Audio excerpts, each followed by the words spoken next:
श्री हरि बोलो ग्रंथराज श्रीमद्भगवद्गीता जी की जय। श्री परमात्मने नमः।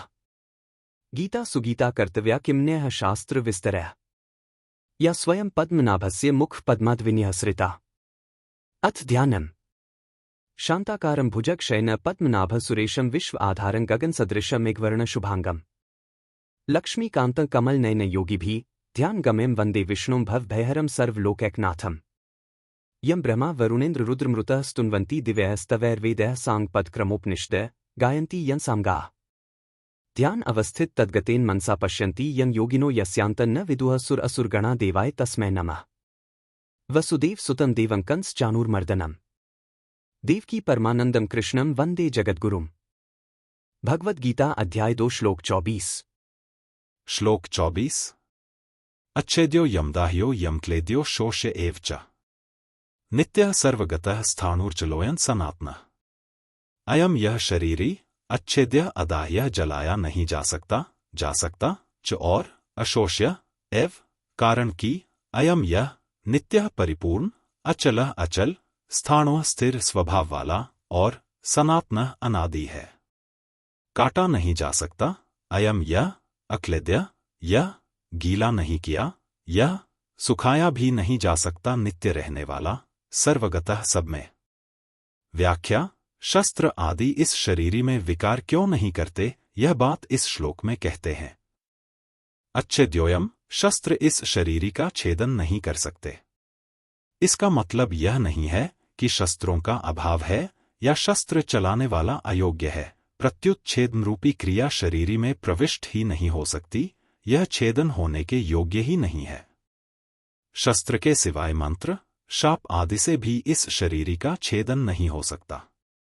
जैसे याज्ञवल्क्य के प्रश्न का उत्तर न दे सकने के कारण उनके शाप से शाकल्य का मस्तक कटकर गिर गया। बृहदारण्यक 0। इस प्रकार देह तो मंत्रों से वाणी से कट सकता है, पर देही सर्वथा अछेद्य है। अदाह्योयम यह शरीरी अदाह्य है क्योंकि इसमें जलने की योग्यता ही नहीं है। अग्नि के सिवाय मंत्र शाप आदि से भी यह देही जल नहीं सकता। जैसे दमयंती के शाप देने से व्याध बिना अग्नि के जलकर भस्म हो गया। इस प्रकार अग्नि शाप आदि से वही जल सकता है जो जलने योग्य होता है। इस देही में तो दहन क्रिया का प्रवेश ही नहीं हो सकता।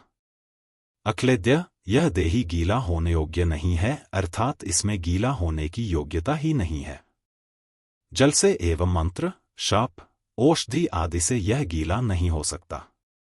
जैसे सुनने में आता है कि मालकोश राग के गाए जाने से पत्थर भी गीला हो जाता है। चंद्रमा को देखने से चंद्रकांतमणि गीली हो जाती है, परंतु यह देही रागरागिनी आदि से गीली होने वाली वस्तु नहीं है। अशोष्य यह देही अशोष्य है। वायु से इसका शोषण हो जाए, यह ऐसी वस्तु नहीं है क्योंकि इसमें शोषण क्रिया का प्रवेश ही नहीं होता। वायु से तथा मंत्र शाप औषधि आदि से यह देही सूख नहीं सकता। जैसे अगस्त्य ऋषि समुद्र का शोषण कर गए, ऐसे इस देही का कोई अपनी शक्ति से शोषण नहीं कर सकता। एव च अर्जुन नाश की संभावना को लेकर शोक कर रहे थे, इसलिए शरीरी को अच्छेद्य अदाह्य अक्लेद्य और अशोष्य कहकर भगवान एव च पदों से विशेष जोर देकर कहते हैं कि यह शरीरी तो ऐसा ही है, इसमें किसी भी क्रिया का प्रवेश नहीं होता, अतः यह शरीरी शोक करने योग्य है ही नहीं। नित्य यह देही नित्य निरंतर रहने वाला है। यह किसी काल में नहीं था और किसी काल में नहीं रहेगा ऐसी बात नहीं है, किंतु यह सब काल में नित्य निरंतर ज्यों का त्यों रहने वाला है। सर्वगतः यह देही सब काल में ज्यों का त्यों ही रहता है, तो यह किसी देश में रहता होगा। इसके उत्तर में कहते हैं कि यह देही संपूर्ण व्यक्ति वस्तु शरीर आदि में एक रूप से विराजमान है। अचला यह सर्वगत है, तो यह कहीं आता जाता भी होगा।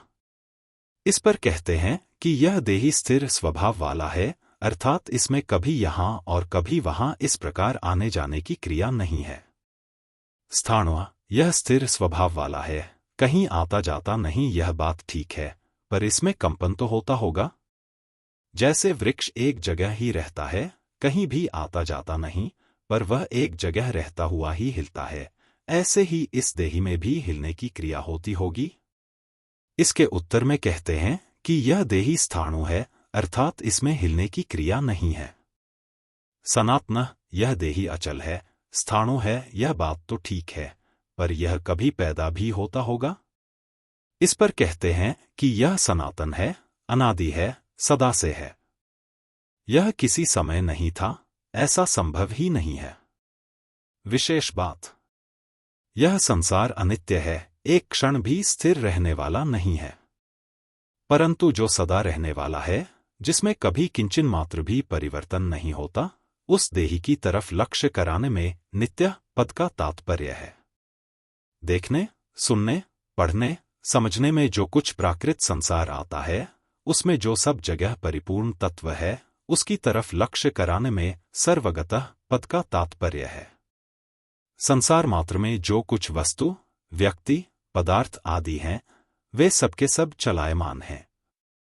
उन चलायमान वस्तु, व्यक्ति, पदार्थ आदि में जो अपने स्वरूप से कभी चलायमान, विचलित नहीं होता, उस तत्व की तरफ लक्ष्य कराने में अचल पद का तात्पर्य है। प्रकृति और प्रकृति के कार्य संसार में प्रतिक्षण क्रिया होती रहती है, परिवर्तन होता रहता है। ऐसे परिवर्तनशील संसार में जो क्रियारहित, परिवर्तन रहित, स्थायी स्वभाव वाला तत्व है, उसकी तरफ लक्ष्य कराने में स्थाणु पद का तात्पर्य है। मात्र प्राकृत पदार्थ उत्पन्न और नष्ट होने वाले हैं, तथा ये पहले भी नहीं थे और पीछे भी नहीं रहेंगे। परंतु जो न उत्पन्न होता है और न नष्ट ही होता है, तथा जो पहले भी था और पीछे भी हरदम रहेगा, उस तत्व, देही, की तरफ लक्ष्य कराने में सनातन पद का तात्पर्य है। उपर्युक्त पांचों विशेषणों का तात्पर्य है कि शरीर संसार के साथ तादात्म्य होने पर भी और शरीर शरीरी भाव का अलग अलग अनुभव न होने पर भी शरीरी नित्य निरंतर एक रस, एक रूप रहता है। परिशिष्ट भाव सर्वगतः स्वयं देहगत नहीं है, प्रत्युत सर्वगत है, ऐसा अनुभव होना ही जीवन मुक्ति है। जैसे शरीर संसार में बैठा हुआ है, ऐसे हम शरीर में बैठे हुए नहीं हैं। शरीर के साथ हमारा मिलन कभी हुआ ही नहीं, है ही नहीं, होगा ही नहीं, हो सकता ही नहीं। शरीर हमारे से बहुत दूर है, परंतु कामना मतातादात्म्य के कारण हमें शरीर के साथ एकता प्रतीत होती है। वास्तव में शरीरी को शरीर की जरूरत ही नहीं है। शरीर के बिना भी शरीरी मौज से रहता है। ऐसी ही और वीडियो के लिए हमसे जुड़े रहिए और आपका आशीर्वाद और सहयोग बनाए रखें। अगर हमारा प्रयास आपको पसंद आया तो चैनल को सब्सक्राइब करें और अपने स्नेहीजनों को भी शेयर करें। बोलो ग्रंथराज श्रीमद् भगवद गीता जी की जय। जय श्री कृष्ण।